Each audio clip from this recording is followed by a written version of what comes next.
Hello friends, હું પ્રિયાંશુ વોરા અને આજે આપણે સમજીએ કિડનેપિંગ અને એબડક્શન એટલે કે અપહરણ અને અપનયન. હવે અપહરણ શું છે, અપનયન શું છે અને કઈ કઈ રીતે આ થાય છે એ આપણે સમજવાની કોશિશ કરીએ.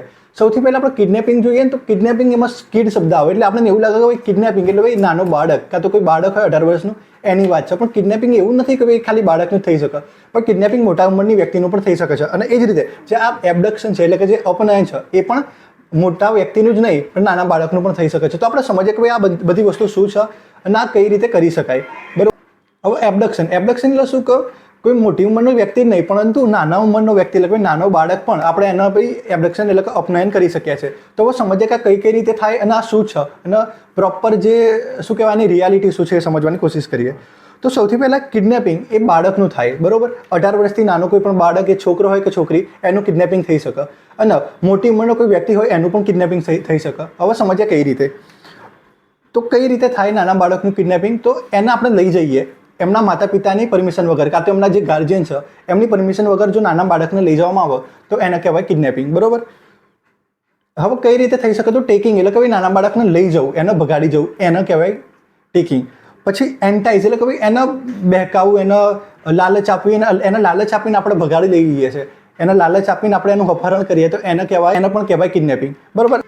જેમ કે નાનો બાળક છે, બહુ ખુશ છે, હું એને એમ કહું કે તાર ચોકલેટ ખાવી તો ચલો હું તને ચોકલેટ ખવડાવું ને એ આમ ચોકી જાય કે ઓહો ચલો હું ચોકલેટ ખાવા જાઉં અને એ ચોકલેટ ખાવા જાય, એ મારી સાથે ચોકલેટ ખાવા આવે. હું એના વેનમાં બેસાડીને ઉઠાઈને બહાર લઈ જાઉં, પછી એને ખબર પડે કે ભાઈ મેં તો એને કિડનેપ કરી લીધું ને પછી એને સમજણ આવે કે ભાઈ આ તો બીજો કોઈ માણસ છે અને એને લઈને પૂરી દીધો ક્યાંક, તો બરાબર. તો ભાઈ એ ગુસ્સે થઈ જાય થોડું. તો આ રીતે જે કિડનેપિંગ છે એ ચાલે છે.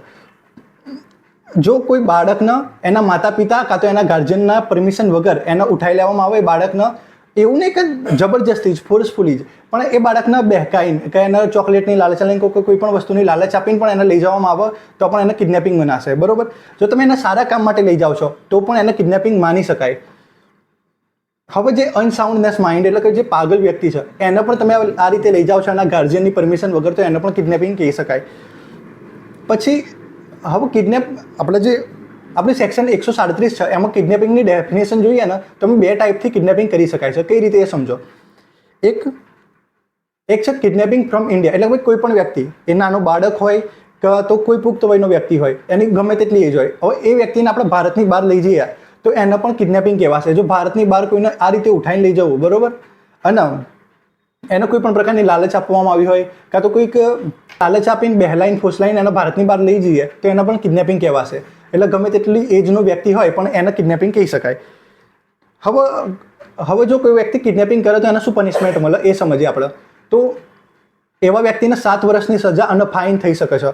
હવે આપણે સમજીએ એબડક્શન શું છે એટલે કે અપનયન શું છે. તો અપનયન એટલે કે એક વ્યક્તિને બીજી કોઈ જગ્યાએ લઈ જવી. આ એ વ્યક્તિ છે, આને બીજી કોઈ જગ્યાએ હું લઈ જાઉં છું અને કઈ રીતે લઈ જાઉં છું? ફોર્સથી, એટલે કે ફોર્સફુલી હું એને લઈ જાઉં છું કાં તો એના કોન્સેન્ટ વગર લઈ જાઉં છું કે એની મરજી નથી એમ. જેમ કે ભાઈ આપણે આપણા મિત્રને ફોર્સફુલી અમુક જગ્યાએ લઈ જઈએ તો એને એબડક્શન એટલે કે અપનયન કહેવાય નહીં.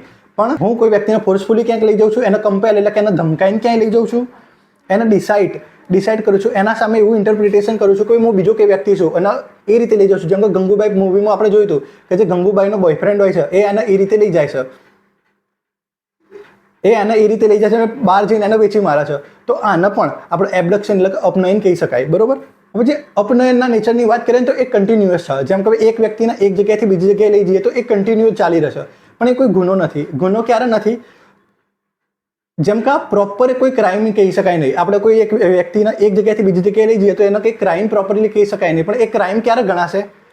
જ્યારે આપણે કોઈ છોકરીને ઉપાડી લઈએ છીએ, જ્યારે કોઈ છોકરીનું અપનયન કરી દઈએ છીએ અને ફોર્સફુલી એની સાથે મેરેજ કરાવીએ છીએ કોઈ પણ વ્યક્તિના કાં તો આપણે જાતે કરીએ છીએ તો એને કહેવાશે અપનયન અને ત્યારે એને સજા પણ મળશે. જ્યારે આ રીતે જ કોઈ મહિલાનો રેપ કરવામાં આવે તો પણ એને અપનયન કહેવાશે. અને એ જ રીતે જો કોઈને આ રીતે ઉઠાઈને એનું મર્ડર કરવામાં આવે, જેમ કે આપણે તારક મહેતામાં જોયું હતું કે જેઠાલાલને ઉઠાઈ લેવામાં આવ્યો હતો, બરાબર, 100-100ની નોટોનું લાલચ આપી પાછળથી એને ઉઠાઈ લેવામાં આવ્યો હતો અને પછી એના સામે બંદૂક મૂકી દેવામાં આવી હતી, અહીંયા ચક્કુ મૂકી દેવામાં આવ્યું હતું કે ભાઈ જો તારા ઘરના લોકો આટલા પૈસા નહીં આપે તો તમને મારી નાખીશું. તો આમ જે મર્ડરની વસ્તુ, આમાં જે મર્ડર આવી ગયું, મર્ડરની ડર આવી ગયો તો એવા ડરના લીધે પણ એનો ક્રાઇમ કહેવાશે ને એની સજા થઈ શકશે. હવે કિડનેપિંગ એટલે કે અપહરણ અને અપનયન આ બંને અલગ અલગ વસ્તુ છે. તો આનો ક્યારે પણ હવે એક ના કરતા. અને જ્યારે વાત કરીએ કિડનેપિંગની, આ જો કિડનેપિંગ છે એ કમ્પ્લીટ ઓફેન્સ છે.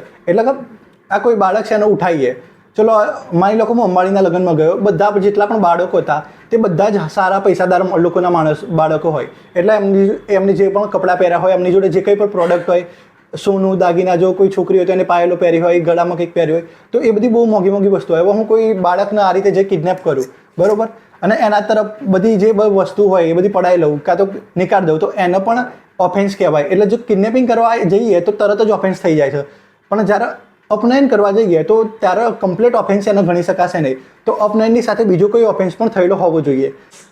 તો આ જ હતું અપનયન અને અપહરણ, બરોબર. તો હવે ક્યારે પણ મિસ્ટેક ના કરતા.